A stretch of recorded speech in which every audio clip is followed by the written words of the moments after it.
ভালো মানুষগুলো কেন জানি তাড়াতাড়ি হারিয়ে যায়। সব আশা ভরসা শেষ করে এবার চলেই গেলেন ইরানের প্রেসিডেন্ট ইব্রাহিম রাইসি। সঙ্গে পরপারের দুনিয়ায় পাড়ি জমিয়েছেন ইরানের পররাষ্ট্রমন্ত্রী হোসেইন আমির আবদুল্লাহিয়ানও।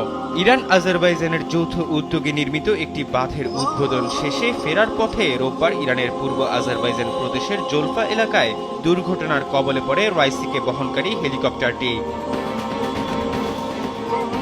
এরই মধ্যে ইরানের রেড ক্রিসেন্ট ও রাষ্ট্রীয় গণমাধ্যমের বরাতে দুর্ঘটনা কবলিত হেলিকপ্টারটির কোনো আরোহী বেঁচে নেই বলে খবর জানিয়েছে আন্তর্জাতিক গণমাধ্যমগুলো।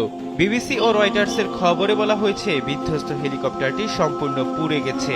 দুর্ঘটনা কবলিত হেলিকপ্টারটিতে ইব্রাহিম রাইসির সঙ্গে পররাষ্ট্রমন্ত্রী ছাড়াও আরও ছিলেন পূর্ব আজারবাইজানের গভর্নর মালেক রহমতি এবং ওই প্রদেশে ইরানের সর্বোচ্চ নেতার মুখপাত্র আয়াতুল্লাহ মোহাম্মদ আলী আলে হাশেম। এর সংবাদ সংস্থা ইরনা জানিয়েছে ইরান আজারবাইজানের যৌথ উদ্যোগে নির্মিত একটি বাঁধের উদ্বোধন করেন তারা।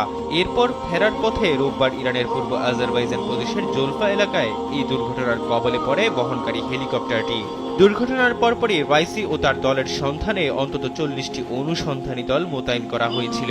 এতে 8টি অ্যাম্বুলেন্স ও ড্রোন ব্যবহার করা হয়েছিল।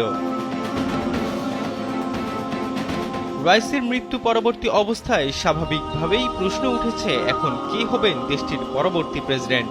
ইরানের সংবিধান বলছে, কোনো দুর্ঘটনা যদি প্রেসিডেন্টের মৃত্যু হয় তাহলে সেই পদে বসবেন প্রথম ভাইস প্রেসিডেন্ট, অর্থাৎ মোহাম্মদ মুখবার হবেন দেশটির পরবর্তী প্রেসিডেন্ট। তবে এক্ষেত্রে অবশ্যই দেশটির সর্বোচ্চ নেতার অনুমতি লাগবে।